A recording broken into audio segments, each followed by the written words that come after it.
একদম পুরো পারফেক্ট হয়েছে, পুরো পারফেক্ট। ঠিক এইভাবে 2 চামচ মতো জিরে গুঁড়ো, 2 চামচ মতো ধনে গুঁড়ো, 1 চামচ মতো লঙ্কার গুঁড়ো নেবো। একদম পুরো পারফেক্ট হয়েছে, পুরো পারফেক্ট কালার এসেছে। ওয়াও, চিকেন লেগ পিস পুরো। তো গুড মর্নিং বন্ধুরা। তো বন্ধুরা আজকে নিয়ে চলে এসেছি আর একটি নতুন রেসিপি। তো বন্ধুরা আজকে বানাবো চিকেনের একটা পাতলা একটা ঝোল, খুবই ইজি আর খুবই তাড়াতাড়ি হয়। তো চলো শুধু দেখে নাও কিভাবে আমি রেসিপিটা তৈরি করি। ওকে, তো বন্ধুরা এখানে নিয়ে নিয়েছি 2টো বড় সাইজের পেঁয়াজ, এখানে নিয়ে নিয়েছি বড় সাইজের একটা আলু, এখানে আছে দেড়খানা মতো টমেটো, এখানে আছে 6টা মতো কাঁচা লঙ্কা, এখানে চিকেনটা নিয়ে নিচ্ছি, চিকেন আছে 600 গ্রাম মতো। মশলার মধ্যে আছে নুন, জিরে গুঁড়ো, ধনে গুঁড়ো, গুঁড়ো লঙ্কা আর হলুদ গুঁড়ো। এরপরে এই কড়াইয়ের মধ্যে এক এক করে সব দিয়ে দেবো। ফার্স্টে দিয়ে দেবো চিকেনটাকে, এরপর দিয়ে দেবো পেঁয়াজগুলোকে। এখানে পেঁয়াজগুলোকে ঠিক এইভাবেই করে ভালো করে ছড়িয়ে দেবো যতটা পেঁয়াজ আছে। এরপর দিয়ে দেবো আলুটাকে,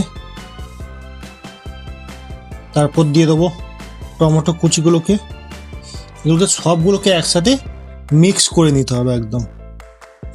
এখন হচ্ছে রেডিমেড চিকেন, এটা এইভাবে করে দেখবে দারুণ একটা টেস্ট বাড়ে। ঠিক আছে, এরপর দিয়ে দেবো 1 চামচ মতো, 1 চামচ না 2 চামচ মতো জিরে গুঁড়ো। এখানে দিয়ে দেবো 2 চামচ মতো ধনে গুঁড়ো। এখানে দিয়ে দেবো 1 চামচ মতো লঙ্কার গুঁড়ো আর 1 চামচ মতো হলুদ গুঁড়ো। এরপর এর মধ্যে দেবো আদা রসুন বাটা। এইখানে আদা রসুনটা ভালো করে পেস্ট করে নিয়েছি আমি, ঠিক আছে। এরপর এখানে ভালো করে এটা ঢেলে দেবো। এরপর এর মধ্যে দেবো সর্ষের তেল। এখানে সর্ষের তেলটা একটু বেশি করে তেলটা দিয়ে দেবো, ঠিক আছে, যাতে তেলটা আর না দিতে হয় সেইভাবে। তোমার এখানে প্রায় 100 গ্রাম মতো তেল তো লাগবেই, 100 থেকে একটু হালকা কম, ঠিক আছে। এভাবে দিয়ে এখানে এটাকে ভালো করে এরপরে মেখে নেবো।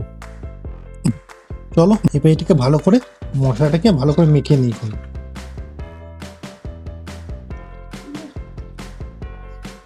তো বন্ধুরা ঠিক এইভাবে করে ভালো করে এটাকে মেখে নেবে, দেখেছো একদম পুরো পারফেক্ট কালারও চলে আসে, এর পারফেক্টভাবে মাখাও হয়ে গেছে। তো চলো এটাকে এবারে জালের মধ্যে বসিয়ে দিই। তো বন্ধুরা এর মধ্যে একটা জিনিস দিতে ভুলে গেছি, সেটা হচ্ছে চিকেন মশলা। তো চলো অল্প করে দিয়ে দিই চিকেন মশলাটাকে। এই চিকেন মশলাটা দিলে খুব একটা ভালো একটা সেন্ট ছাড়ে, তো এই জন্য চিকেন মশলাটা দেওয়া। এরপর এটাকে ভালো করে নেড়ে নিই। এদিকে জালে বসিয়েও দিচ্ছি কড়াইটাকে, ওরা এইভাবে হতে থাকবে, ঠিক আছে। মাঝে মধ্যে এটা কিন্তু নাড়তে থাকবে, ঠিক এইভাবে ভালো করে কষিয়ে নেবো এটাকে ভালো করে। তো বন্ধুরা এইখানে 2টো তেজপাতা আর এখানে ছোটো ছোটো টুকরো দারচিনি এর মধ্যে দিয়ে দেবো। এগুলো দিলে একটু ভালো সেন্ট ছাড়ে।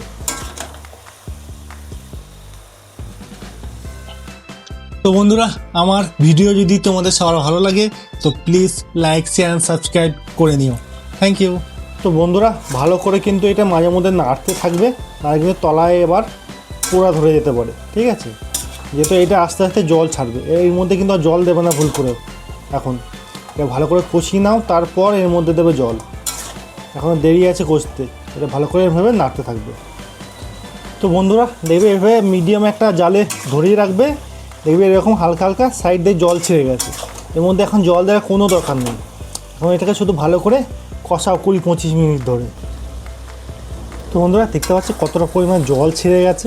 এরমভাবে হতে থাকলে কষাতে থাকবে, দেখবে এমনি অটোমেটিক জল বেরিয়ে আসবে। এটাকে আরও ভালো করে এখন কষাতে হবে, অনেকটা কষানো হয়ে গেছে, আরও কষাবো এটাকে। তো বন্ধুরা এখনও মাংসটা কষানো হচ্ছে, ঠিক আছে। তো এর মধ্যে এখনও অনেক কিছু দেওয়ার বাকি আছে, ওটা ঠিক নামাবার আগে আগে দিতে হবে, এর আগে এখন দিলে হবে না। তো বন্ধুরা দেখতে পাচ্ছ মাংসটার মধ্যে থেকে তেল ছেড়ে গেছে কিরকম সাইড দিয়ে, একদম পুরো পারফেক্টভাবে এখনও কষানো হয়ে গেছে, অলমোস্ট কষানো হয়ে গেছে। আর হয়তো 5-10 মিনিট মতো কষালেই মাংসটা কষানো হয়ে যাবে। তারপর এর মধ্যে দেবো জল, ঠিক আছে, আর 5-10 মিনিট মতো কষিয়ে নিই ভালো করে। তো বন্ধুরা আমাদের মাংসটা হয়ে গেছে কষানো কমপ্লিট। তো চলো এর মধ্যে পরে দিয়ে দিই জল, এখানে দিয়ে দেবো অল্প করে জল, যাতে পাতলা ঝোল হয় সেই বুঝে।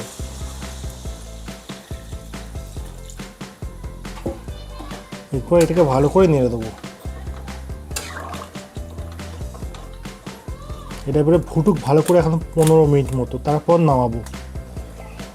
তো বন্ধুরা এখানে দেখতে পাচ্ছি ঝোলটা একদম ফুটে গেছে। এরপরে এটাকে ঝোলটাকে আরও 10 মিনিট মতো ফুটিয়ে নেবো। একদম পুরো পারফেক্ট হয়েছে, পুরো পারফেক্ট কালার এসেছে। ওয়াও, একদম পুরো চিকেন লেগ পিস পুরো, এটা একদম পুরো পারফেক্ট। তারপরে এইভাবে জাস্ট হবে। তারপর একটু নুনটা দেখে তারপর নামিয়ে, ঠিক আছে।